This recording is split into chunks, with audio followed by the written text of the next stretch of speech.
Amém? Nós estamos num novo formato no culto da terça-feira e com muito prazer eu vou fazer a abertura, vou dar o tema que o Senhor nos colocou para nos aprofundarmos. Ainda esse semestre a gente vai trabalhar muito ele. Então eu queria que você abrisse a sua Bíblia em Atos 2, versículo 42. Atos 2, verso 42.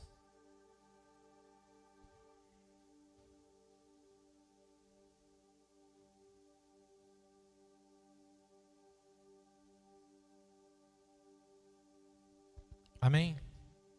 Todos acharam? A gente vai ler esse versículo que diz assim: E todos se dedicavam de coração ao ensino dos apóstolos, à comunhão, ao partir do pão e às orações.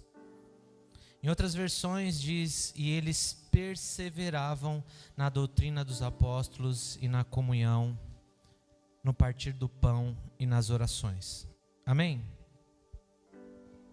Nós aqui esse ano nós temos entendido, o ano passado nós trabalhamos isso na nossa escola Fundamentos, falamos um pouco disso no nosso retiro também, e o Senhor nos comunicou para estender isso de forma mais ampla, para a igreja, através desse tempo, desse culto, que é o culto da palavra, onde nós vamos nos aprofundar nessas verdades, nesses 4 pilares essenciais da igreja, amém?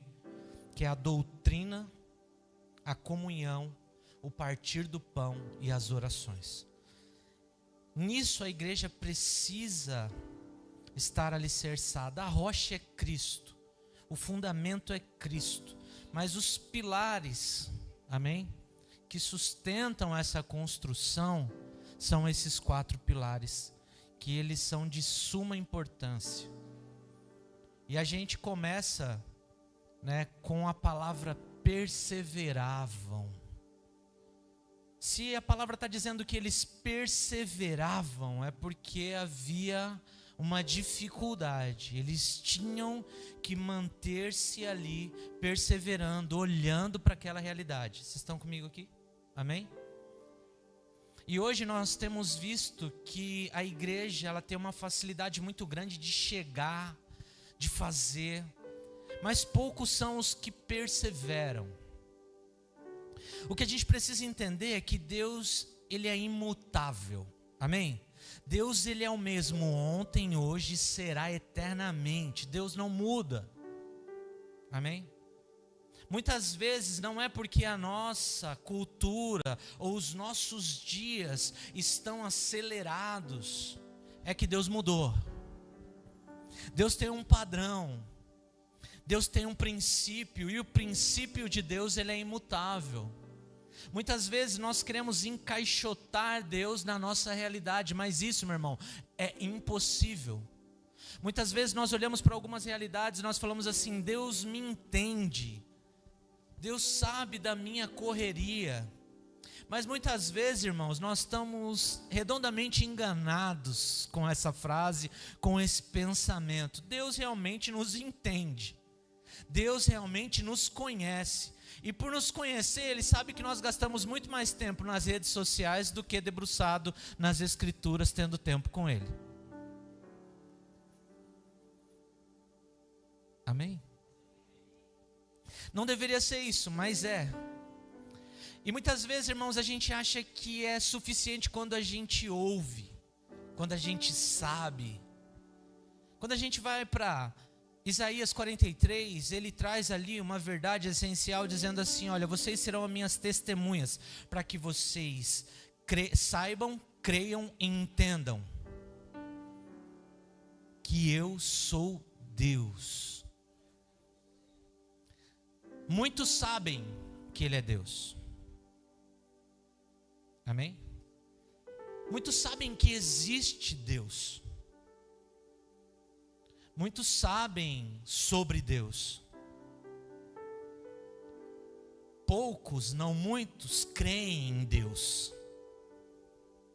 A acreditam em Deus, mas poucos vivenciam, entendem, têm uma vida com Ele. Porque esse entender no hebraico não é simplesmente compreender, saber com o intelecto, mas é a prática da vida com Ele. Então não é algo que vem como uma informação na nossa mente simplesmente. Vocês estão comigo ou não? Não é algo que está aqui na mente. É algo que desce para o nosso coração e afeta a nossa vida. A nossa vida reflete que Deus existe. E para entender, nós precisamos perseverar, nós precisamos dedicar tempo, nós precisamos debruçar sobre as Escrituras. Estão me entendendo? Não? Mas aqui não é só sobre a doutrina que ele está falando. Nós precisamos perseverar sim na doutrina dos apóstolos, mas também na comunhão, no partir do pão e nas orações. Amém? O capítulo 2 de Atos relata o nascimento da igreja após o derramamento do Espírito Santo no Pentecostes. A gente vê Pedro pregando, o Espírito Santo desce, eles estavam ali no cenáculo esperando, aguardando a promessa de Jesus. O Espírito Santo desce e Pedro começa a pregar. Amém? A partir daí Pedro, ele anuncia a mensagem do Evangelho e 3.000 almas se convertem naquele momento. Creem em Jesus, creem na mensagem. Amém? Eu fico pensando isso, irmãos.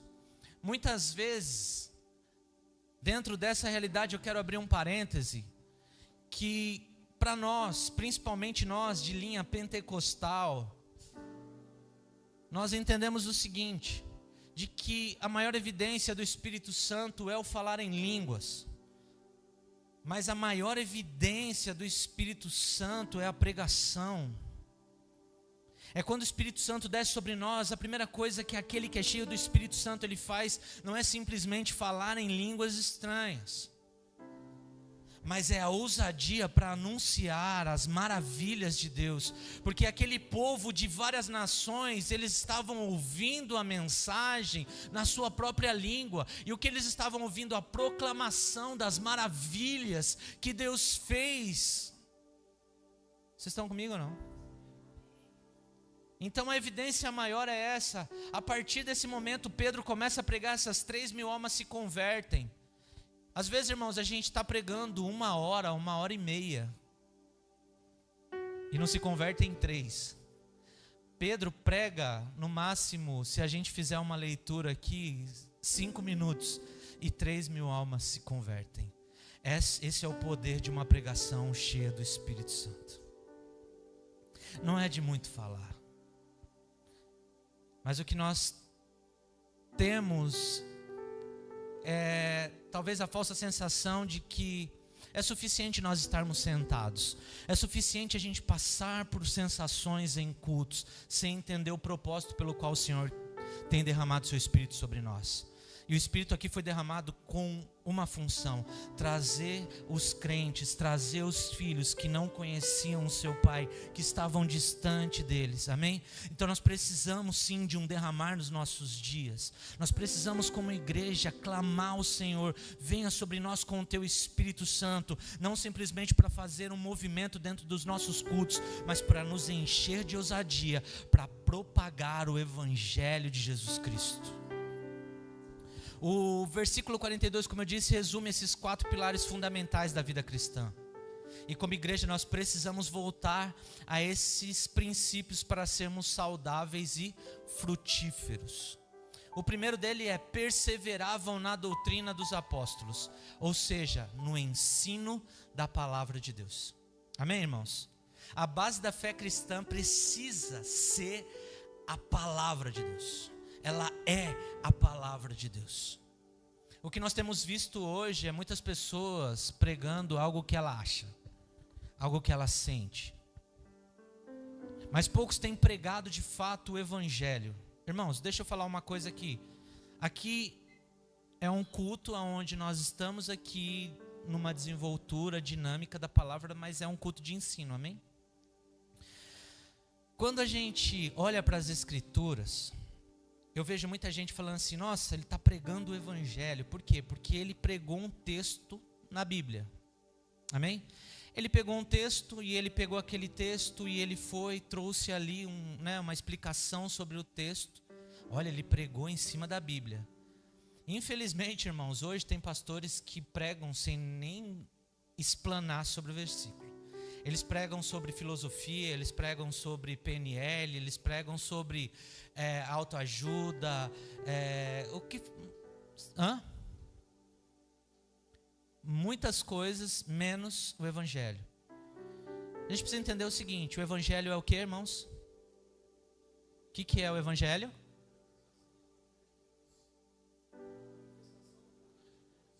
Sim, mas a palavra evangelhos é o que? Boas novas, as boas notícias. Qual é essa boa notícia? Que vem a manifestação do poder de Deus. Jesus, amém? Jesus, ele veio para quê?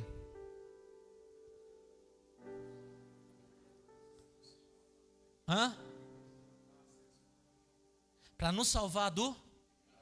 Amém? E nos dar novamente acesso ao?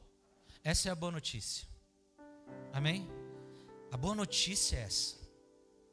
A mensagem, toda a mensagem da lei aos profetas se refere sobre Cristo. E essa boa notícia. Todos os cerimoniais que eram feitos no templo falavam de Jesus. Falavam do Cordeiro de Deus que tira o pecado do mundo. Vocês estão comigo ou não? Quando nós entendermos, irmãos, se nós realmente entendermos isso, nosso coração será satisfeito em ser alcançado pela graça de Deus. E no nosso coração já não terá mais outros desejos maiores. No nosso coração será cheio de satisfação. Nós nos sentiremos satisfeitos com aquilo que nós temos hoje. Amém? Porque a Bíblia diz que tudo que provém do mundo, tudo que procede do mundo, começa pela cobiça da cobiça e da soberba da. Vocês estão comigo ou não? Muitas vezes a gente está achando que o Evangelho, a mensagem de Cristo, não é suficiente. Por quê? De que a boa notícia de que nós fomos salvos, nós éramos alvos da ira de Deus. Jonathan Edwards, um pregador, ele faz uma mensagem que é pecadores na mão de um Deus irado. Ele não era eloquente. Ele era um cara simples, que tinha dificuldade de fala e leu o seu sermão. E quando ele termina de ler esse sermão, a igreja inteira estava chorando, gritando, agarrado na pilastra, nos bancos, porque eles tinham a sensação de que o chão da igreja ia abrir e eles seriam tragados pelo inferno. A consciência do pecado veio sobre eles. Muitas vezes, irmãos, uma vida na igreja nos tira a beleza do Evangelho. Nos tira a grandeza dessa boa notícia. De que nós éramos alvos da ira de Deus. E nós merecíamos o pecado, ou o inferno. Mas Deus, pelo seu amor, entregou o seu Filho único. Para que todo aquele que nele crê não pereça, mas tenha a vida eterna. Vocês estão comigo, irmãos? A palavra de Deus, o Evangelho precisa ser o centro, novamente, das nossas pregações. E nós precisamos olhar para as Escrituras novamente, vendo a beleza de um Deus que entregou o seu Filho para nos salvar. Isso levará o nosso coração à satisfação. E a gente não vai andar pedindo: ai Senhor, eu queria ter isso, ai eu preciso daquilo, eu quero aquilo. Não, meu coração será satisfeito. E a gente vai ouvir, com clareza e entendimento, Paulo falando: acomodai-vos nas coisas humildes. Por quê? Porque vocês já são salvos. Vocês já têm tudo o que vocês precisam. O quê? A salvação em Cristo Jesus. Essa é a beleza do Evangelho. Mas eu posso estar pregando a palavra, eu posso pegar José e contar a história de José. Só que o final dela eu posso trazer para que Deus vai te honrar e vai te levar a lugares de governo. Mas a história de José fala de Jesus. Aquele que foi entregue aos seus irmãos, vendido, preso injustamente, para chegar um dia, salvar os seus irmãos e o seu pai. Esse é o Evangelho. Moisés, a mesma coisa. Vocês estão comigo ou não? Jó, a mesma coisa. Não é o sofrimento como fim em si mesmo, mas é Deus revelando a graça dele no final de todas as coisas. Nós somos servos de um Deus gracioso, de um Deus bondoso, de um Deus que nos ama. A igreja primitiva, ela valorizava o ensino correto e contínuo. A doutrina ou a sã doutrina. A gente vai ver várias vezes Paulo afirmando a sã doutrina, não abandonem a sã doutrina. Por quê, irmãos? Porque tinha uma doutrina doente. Tinha uma doutrina que não era sã. Se a gente vê a igreja de Éfeso, por exemplo, em Apocalipse, a gente vai ver que o Senhor afirma, olha, eu tenho algo bom contra você. Você tem se levantado contra o quê? Contra a doutrina dos nicolaítas. O que era a doutrina dos nicolaítas? Eram pessoas que incentivavam o sexo impuro, a promiscuidade dentro da igreja, como se fosse normal. Mas vocês combateram com veemência os nicolaítas. Então existe uma doutrina que não é sã, amém? E muitas delas, irmãos, não começam com mentiras. Muitas delas começam com distorções da verdade. E hoje, infelizmente, muitos se afastam da doutrina bíblica em busca de novidades. Isso aqui, cara, é um problema. Hoje, irmãos, eu não sei se vocês sabem, eu já vi muita gente falando sobre dopamina de uma forma equivocada. Dopamina não é uma enzima, dopamina não é algo que o organismo simplesmente libera, né, como uma droga, não. Dopamina, ele é um neurotransmissor que é responsável pelo aprendizado, pelos movimentos. Mas ele também tem uma função que é a de liberar sobre nós a sensação de recompensa ou de prazer, né? Mas é o prazer da recompensa. Então é por isso que muita gente se vicia em jogo, é por isso que a gente vive olhando o Instagram, é por isso que a gente posta e de 5 minutos está vendo se alguém curtiu, se alguém foi lá. Por quê? Porque isso libera sobre nós dopamina. Estão comigo ou não? E a gente está num culto, muitas vezes, irmãos, cheios disso. E a gente não consegue se manter em um culto que não tenha isso. Mas isso por quê, irmãos? Porque nós estamos numa geração que, infelizmente, tem um excesso de liberação de dopamina. Então a gente precisa equilibrar isso. A gente precisa entender que isso foi algo que nosso organismo se adaptou, mas a gente não pode trabalhar por isso. Vocês estão comigo? E na busca disso, a gente vê muitas pessoas distorcendo o princípio. E o que elas estão buscando? Elas estão buscando sensações. Elas não estão buscando mais a verdade. Elas não estão buscando mais ouvir o Evangelho. Elas não estão buscando mais ser confrontadas pela palavra de Deus. O que elas querem? Elas querem uma sensação boa, que os faça sentir vontade de voltar no próximo culto. E muitos pastores, por entender isso, sabendo, estudando isso, têm dado a essas pessoas o que elas querem. Alguns põem roda gigante na igreja.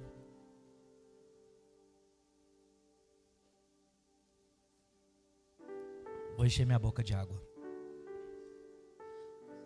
Então nós devemos, irmãos, permanecer firmes no estudo e na aplicação da palavra de Deus em nossas vidas, amém? Nós precisamos permanecer. O segundo ponto e eles perseveravam na comunhão, relacionamento entre os irmãos. A comunhão, irmãos, ela é essencial para o crescimento espiritual.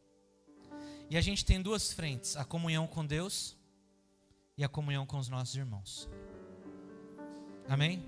O escritor de Hebreus diz assim: vocês não podem deixar de congregar, como é de costume de alguns, porque muitos desses estão pecando deliberadamente. Presta atenção nisso, irmãos. Infelizmente, por razões até de razão humana, de que devem ser consideradas, a evasão de muitos crentes da igreja para os seus lares. Eles estão agora simplesmente consumindo o culto. E hoje, pelo YouTube, é self-service.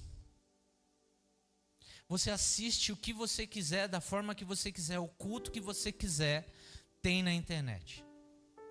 Culto pentecostal, culto tradicional, culto carismático, culto coaching.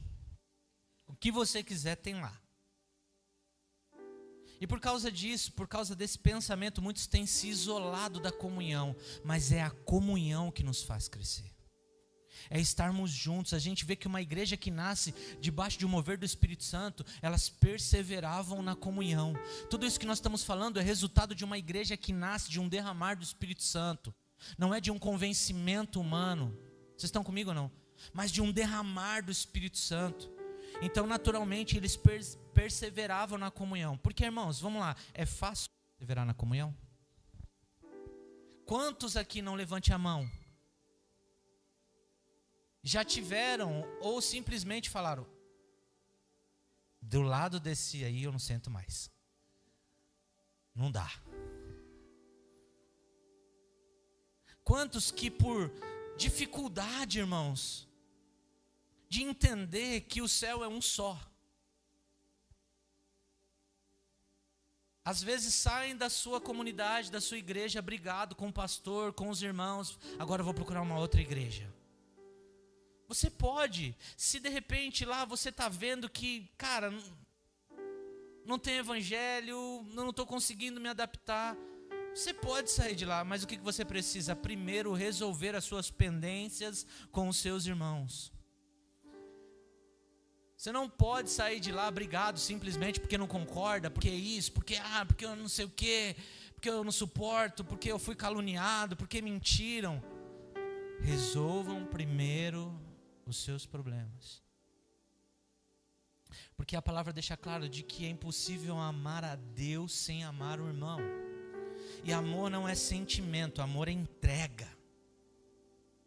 Amor é atitude, amor é doar-se, amém?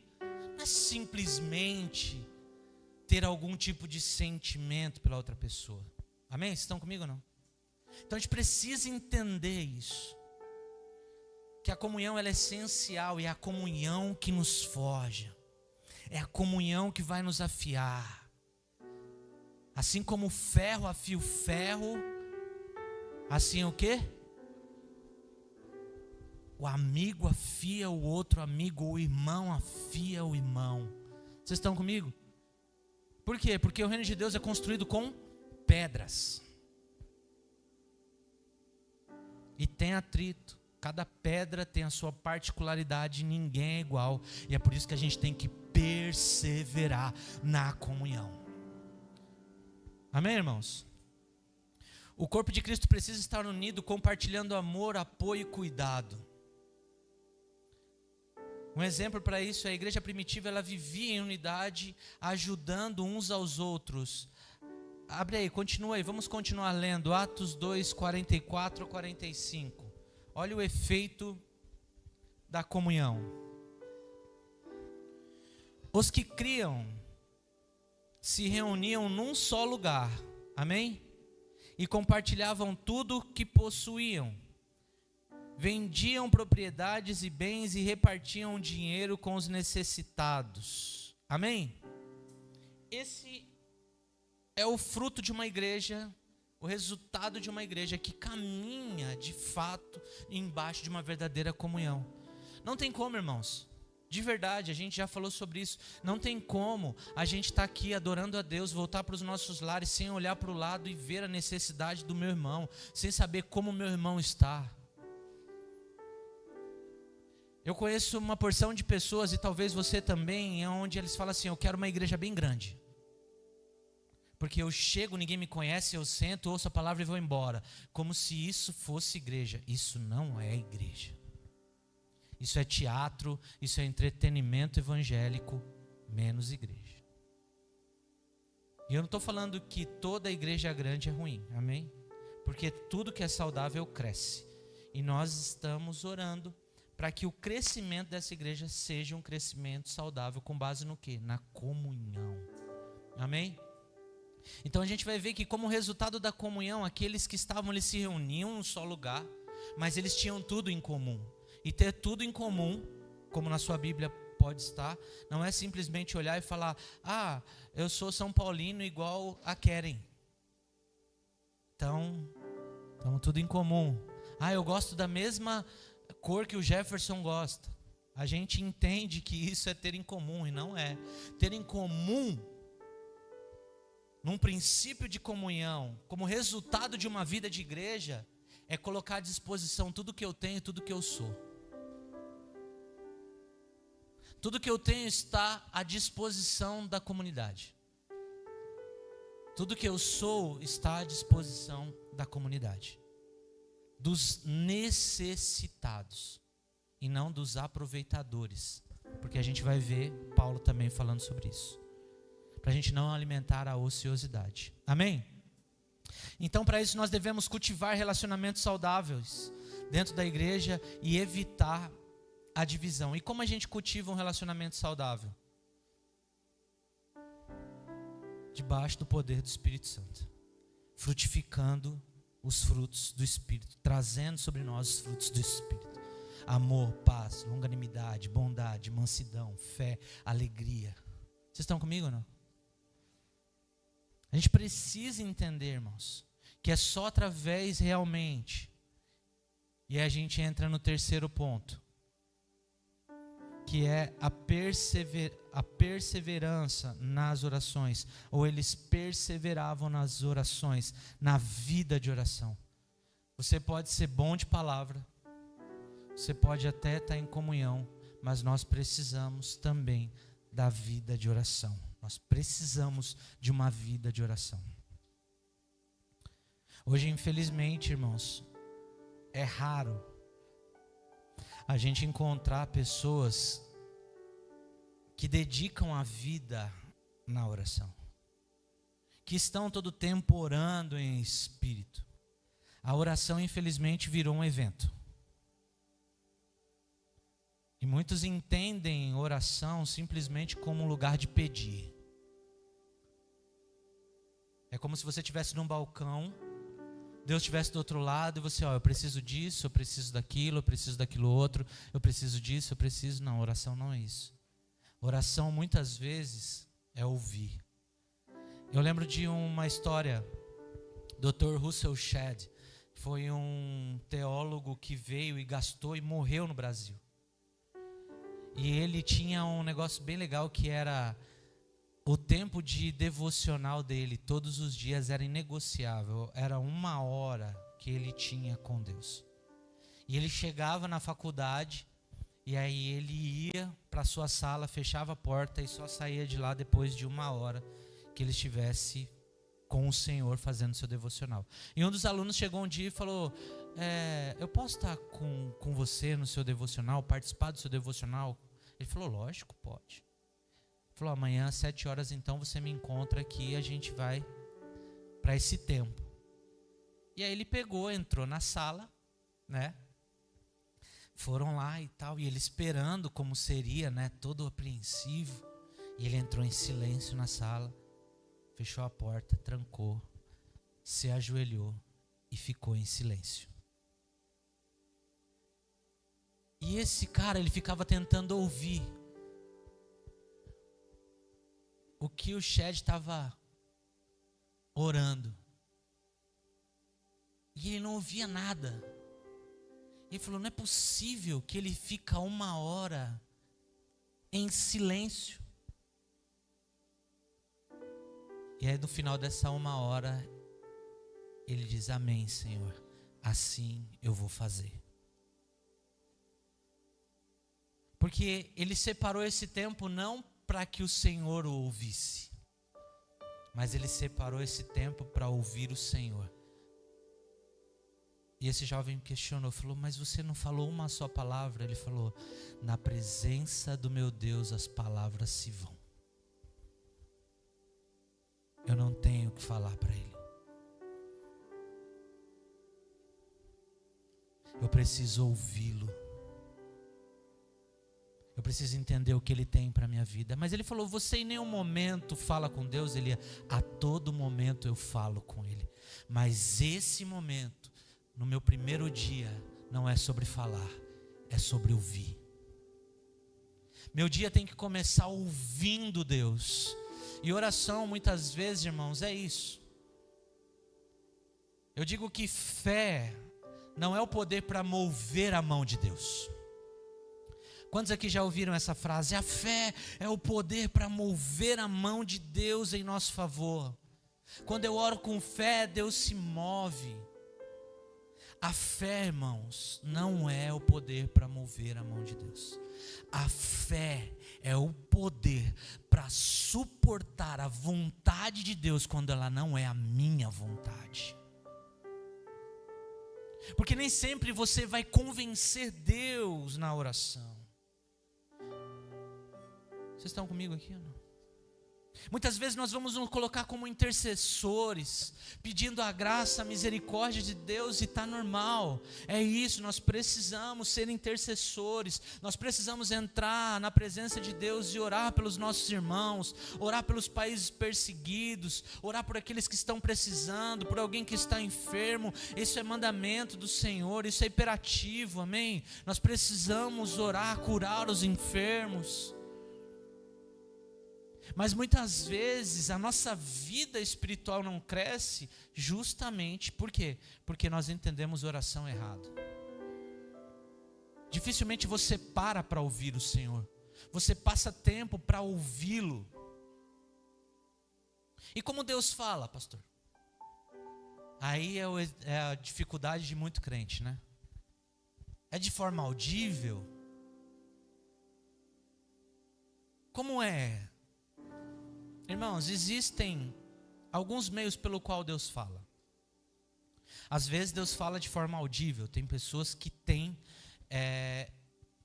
conseguem em algumas situações ouvir Deus de forma audível, amém? Tem outros que têm uma impressão, ou seja, Deus traz para ele uma forte impressão acerca de alguma coisa. Então, você está de repente acontece isso comigo. Eu estou aqui no culto e de repente vem algo no meu coração muito forte dizendo: olha, tem alguém aqui que está passando por essa situação. Não é audível, eu não ouvi. Mas eu tenho certeza que é Deus falando no meu coração. Amém? Tem gente que tem visão aberta, vê, Deus mostra. E tem gente que tem, como a gente chama, de imaginação santificada. E às vezes, irmãos, o que acontece é, muitas pessoas olham e falam assim: ah não, isso é coisa da minha cabeça. Tem que ser na sua cabeça, não vai ser em outro lugar. Amém? Às vezes vai vir um pensamento, vai vir alguma coisa e você fala assim: não, isso é coisa minha. Tem que ser em você, não vai vir no outro. Nós precisamos ser sensíveis. Nós precisamos entender que muitas vezes o lugar de perseverar na oração é esse. Nós não temos que sair do lugar quando nós convencemos Deus, ou quando nós sentimos que nós convencemos Deus. Nós precisamos sair do lugar de oração quando nós sentimos Deus nos convencer acerca da sua vontade, mesmo que não seja a nossa. Mesmo que eu esteja orando o contrário daquilo. Eu saio convicto de que Deus está falando comigo. Não é o que eu orei, não foi o que eu quis, mas é o que Deus está mandando. Amém? Então nós precisamos entender, irmãos, que é através da oração é que a igreja recebe direção, força, os milagres. Amém? Atos 4, 41. Atos 4, 31, desculpa. 31, desculpa.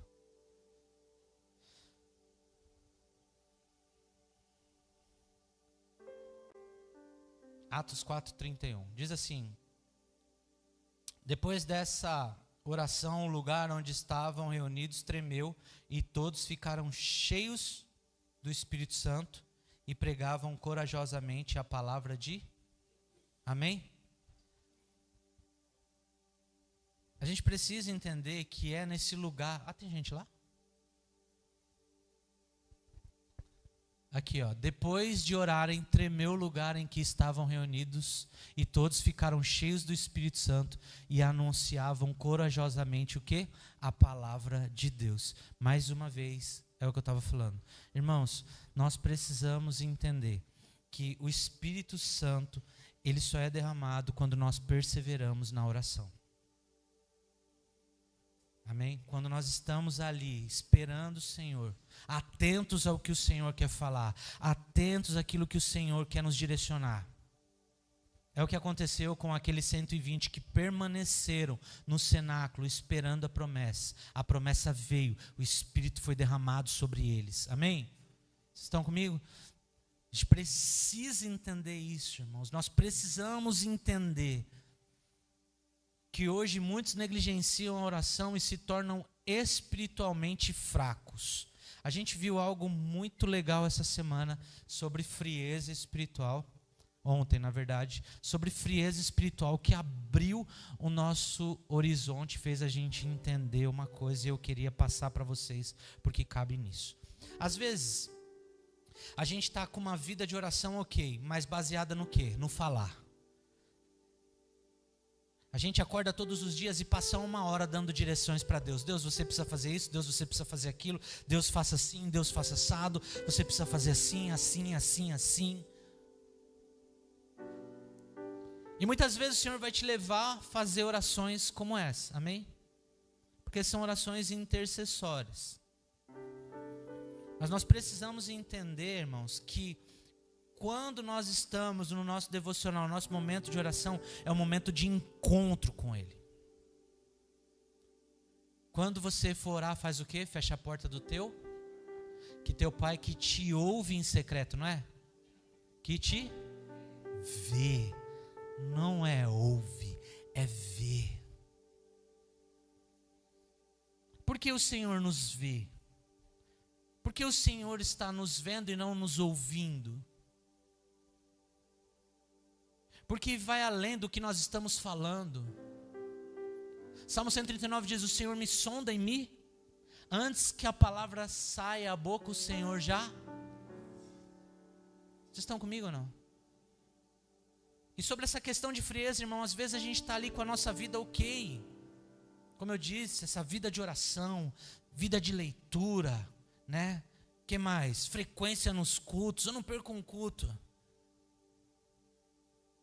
Estou com meu dízimo ok. Tudo certinho. Mas mesmo assim, nós vivemos uma vida fria.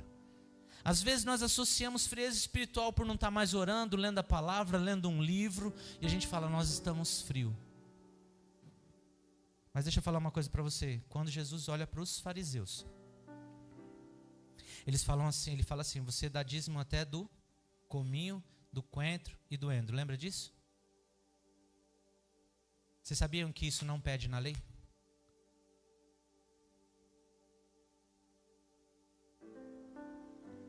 É como se eles dessem dízimo até dos centavos, rigorosamente.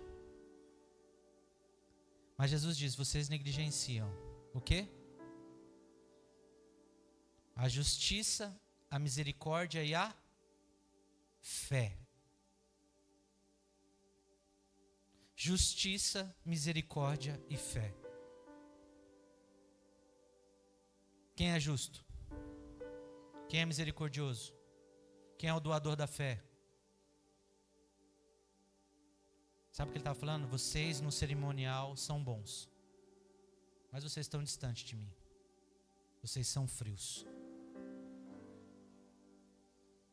Sabe o que é ser frio? Ser frio não é parar de orar. Também é o resultado da sua frieza. Ser frio é não manifestar Deus mesmo orando. É não manifestar o poder de Deus, como nosso irmão falou ali, mesmo tendo uma vida em santidade. Por quê? Porque existe no seu coração raiz de amargura, rancor, falta de amor. Você planta discórdia, é maledicente.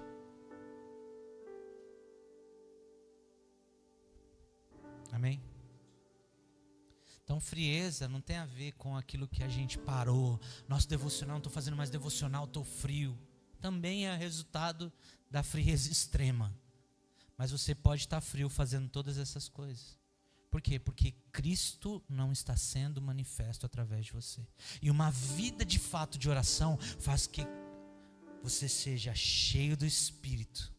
Quando você para ouvir, quando você passa o seu devocional também se enchendo do Senhor, ouvindo o Senhor, quando o Senhor começa a apontar, olha, você tem dificuldade de perdoar, e você fala, Senhor, me ajuda, me perdoa.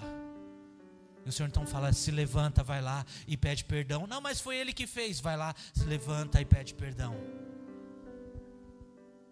E nesse momento a gente começa a ver o Espírito Santo a transformar a nossa vida. E as pessoas começam a ver Jesus não mais só no nosso falar, mas através da nossa vida. A nossa vida manifesta Jesus.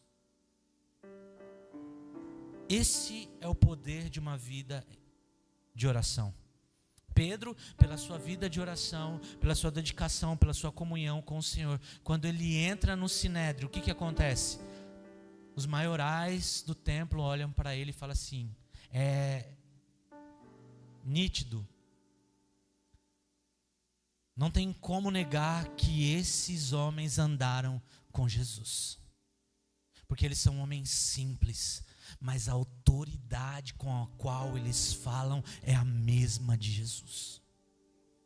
Paulo falou, tenho por perca todas as coisas, pela excelência do conhecimento de Cristo Jesus. E eu deixo para trás as coisas que se passaram, a fim de ser achado nele. Ou seja, o que Paulo estava querendo dizer? A minha vida de oração, a minha observância acerca da doutrina, da sã doutrina, a minha vida de comunhão manifesta Cristo. As pessoas já não sabem mais quando é Paulo e quando é Cristo. Amém? E isso, irmãos, precisa acontecer conosco. A gente precisa buscar, às vezes parece uma utopia, mas é porque, irmãos, a nossa vida está cheia de distrações. A nossa vida está cheia de outras coisas. A nossa vida está cheia de concessões. Nós temos feito muitas concessões. A gente tem colocado muita coisa no lugar de Jesus. Nós precisamos voltar para esse lugar. Amém? De entender de fato o que é oração. De que oração não é só falar, de que oração é passar tempo com Ele. E o quarto e último ponto. E eles perseveravam no partir do pão. Amém? Esse partir do pão, ele pode ser entendido de duas formas. Tanto a ceia do Senhor, como hospitalidade, como repartir, como cear, como comer junto. Amém? Essas duas frentes, elas não estão erradas. Amém? Apesar de partir do pão aqui ser algo muito mais focado na ceia. Amém? O partir do pão se refere tanto à ceia do Senhor quanto às refeições compartilhadas. A ceia nos lembra do sacrifício de Cristo e reforça de fato a nossa convicção de fé. Amém? Então, como assim? Irmãos, quando nós fazemos esse memorial, Jesus Cristo, Paulo falando em 1 Coríntios 11, ele traz o entendimento que aquilo que ele recebeu, ele também os transmitiu. Que o Senhor Jesus, na noite que foi, ele fez o quê? Ele deu primeiro graças, depois partiu o pão. Amém? Foi na noite que foi? Não foi na noite que ressuscitou? Vocês conseguem entender aqui o peso dessa mensagem? Quando Paulo está ensinando aos Coríntios, ele está falando, olha, o Senhor Jesus, na noite que ele foi traído, ele deu graças a Deus. Por que isso, irmãos? Porque Jesus dá graças na noite que foi traído. Porque Jesus agradece a Deus na noite em que foi traído. Vamos voltar um pouco. Porque Jesus chama Pedro de Satanás e Judas de amigo? Fala alto. Estava o quê? Colocando Jesus, empurrando Jesus para o propósito. Vocês estão comigo ou não? Você lembra por que Jesus falou para trás de mim, Satanás, para Pedro? Por quê? O que Pedro falou? Ele não ia? Qual é o propósito pelo qual Jesus veio? Dar a sua vida. E Pedro falou o quê? Salve a sua vida. Nós vamos salvar a sua vida. Você não vai morrer. Na hora, Jesus tem um discernimento que ali era o quê? Não era Pedro. Amém, irmãos? Glória a Deus. Era quem? Satanás. Amém? Era o Satã. Era o chifrudo. Que estava ali por trás de Pedro, querendo o quê? Tirar Jesus do propósito. Amém, irmãos? E às vezes nós também somos confundidos. Porque muito da nossa teologia se refere a um triunfalismo. A salvar a nós mesmos.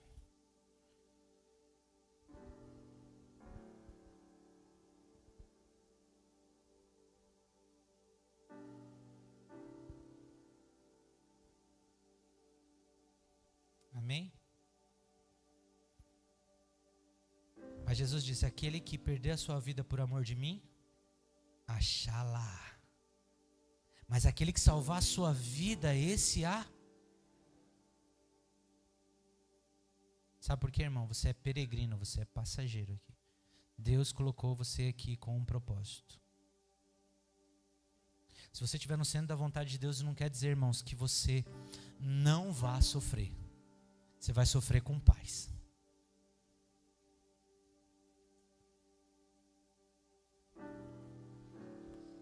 Vocês estão comigo? Por quê? A gente vai ver a palavra dizendo em Gálatas que Cristo aprendeu a obediência por aquilo que sofreu. Amém? Às vezes a gente vai ver que as provações e sofrimentos estão produzindo em nós o quê? Perseverança, fé, convicção de que mesmo que eu passe pelo vale da sombra da morte, eu sei, tu estás comigo, irmãos. Eu gosto muito de um pastor e ele fala algo que eu acho incrível, que ele fala assim, os problemas não são para serem resolvidos, os problemas são para gerar um encontro. E é por isso que Jesus, na noite que foi traído, ele deu graças. Porque estava chegando perto do seu propósito.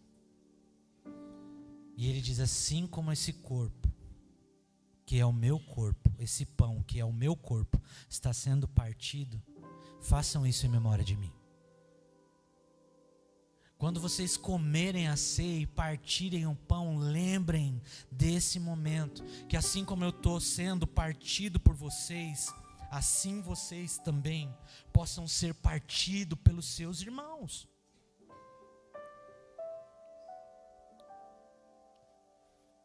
Será que terça-feira vai ter mais gente aqui? Porque, irmãos, o centro do Evangelho é o Deus Todo-Poderoso, Criador do céu e da terra, encarnando, se esvaziando da sua glória, vindo como homem, sendo servo, se fazendo escravo, obediente até a morte, morte de cruz, o maior vexame. Mas muitas vezes, irmãos, a gente olha para isso E a gente de fato não entende, porque algumas teologias dizem, não, Cristo já sofreu, você não precisa sofrer. E realmente, você não precisa buscar ser um sadomasoquista, buscar sofrimento, amém? Mas isso não quer dizer que você não vai passar por momentos difíceis, que você não vai passar por momentos de sofrimento. Quando Paulo diz, apresentai os vossos corpos como sacrifício vivo, santo e agradável a Deus, que esse é o vosso culto racional, ele estava falando disso. Vocês estão comigo ou não? Era isso que Paulo estava querendo dizer, porque esse é o vosso culto racional. Apresentai os vossos corpos como sacrifício vivo, santo e agradável a Deus. Esse é o teor da ceia. Fazer isso em memória de mim. Entendendo que assim como Jesus derramou o seu sangue para perdão dos nossos pecados, que nós temos livre acesso ao Pai, hoje nós temos uma nova aliança através do quê? Do sangue de Jesus, amém? Você já não é mais aliançado com o pecado, você já não é mais escravo do pecado, agora você tem uma nova aliança, você é livre. Hoje você tem uma filiação, hoje você é filho e filha de Deus, amém? E o seu Pai vai te dar o que você precisa. Não é tudo que você quer, tudo que você deseja, mas é tudo que você precisa. Para quê? Para cumprir o propósito. Por quê, irmãos? Porque o nosso galardão, a glória não está aqui. Amém? Isso não quer dizer que você vai viver uma vida desgraçada, não é isso. Mas nós precisamos estar com o nosso coração, irmãos, entendendo que seguir Jesus, seguir esses 4 pilares, olhar para o partir do pão, principalmente, ele se refere ao quê? Aquilo que Cristo fez. Ele está falando, aquilo que eu fiz, façam vocês também. Um novo mandamento vos dou, amar a Deus sobre todas as coisas, como eu vos amei. Estão aqui comigo? Então não é como eu me amo, é como Cristo me amou. Amém? Glória a Deus. Esses 4 pilares, irmãos, sustentavam a igreja primitiva e devem ser aplicados hoje. Precisam ser observados nos dias de hoje. Se nós quisermos uma igreja viva e cheia do Espírito Santo, nós devemos perseverar na palavra, na comunhão, na ceia e na oração. Amém? E eu queria te fazer uma pergunta: como está a sua vida nesses 4 aspectos? Como está a sua vida em relação à doutrina, na perseverança do estudo da palavra? Como está a sua vida de comunhão com a igreja? Como está a sua consciência sobre a Santa Ceia? É só um rito que você faz uma vez por mês para sentir perdoado e com um desencargo de consciência? Aceiei, graças a Deus. Como está a sua vida de oração? É uma vida de oração ou um momento de oração? Como está a sua vida nesses aspectos? Está boa ou ela pode melhorar?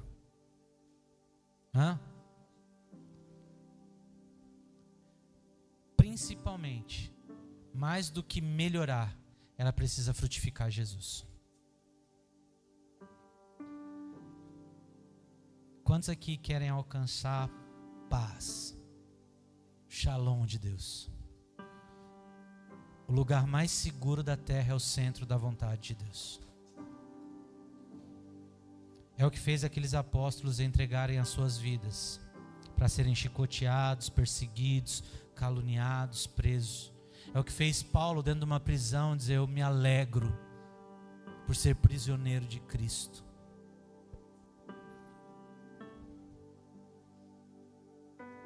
Nós precisamos amadurecer como igreja. E para terminar, eu quero orar hoje por você, nesse tempo, pedindo para que o Espírito Santo continue falando ao seu coração nesses dias. Espírito Santo, não é sobre aquilo que nós falamos, mas é sobre o teu Espírito se movendo dentro de nós e nos convencendo.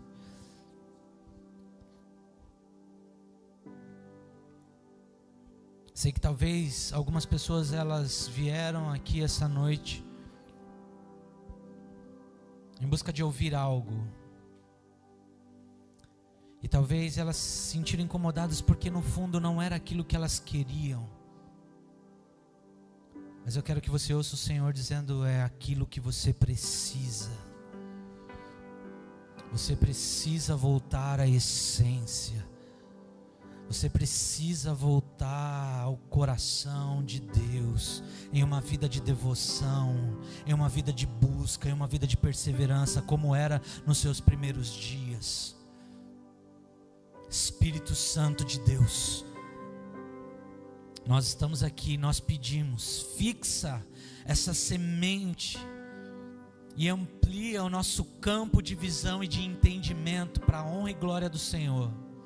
Nós pedimos, Deus, nos dá mais sabedoria, nos dá mais entendimento, que o Espírito de sabedoria e de revelação venha sobre nós, para que nós venhamos conhecer a Jesus plenamente, e não somente saber quem Ele é, mas ser unido à pessoa de Jesus, através do Espírito Santo, para que o nosso coração se encha novamente de alegria, de regozijo, de gozo, de paz. Espírito Santo, eu oro agora para aqueles que estão com seus corações amargurados, para aqueles que questionaram, talvez dentro de si: eu já fiz isso, mas não trouxe resultado. Talvez você tenha trabalhado para a religião, talvez você tenha trabalhado para uma instituição, talvez você tenha trabalhado para uma denominação, mas não para o Senhor. Mas hoje, pela graça do Senhor, Ele está te chamando para esse lugar, porque Ele te ama e porque Ele quer. Ele não desistiu de você, Ele não se esqueceu de você. E hoje Ele promoveu um encontro para que você pudesse entender de que Ele não quer simplesmente que você funcione dentro de uma igreja, mas para que você esteja no centro da vontade dEle. Nos ajuda como igreja, Pai, a estabelecer isso. Nós vamos dar início aqui, Pai, a uma série onde muitos irmãos vão estar falando aqui.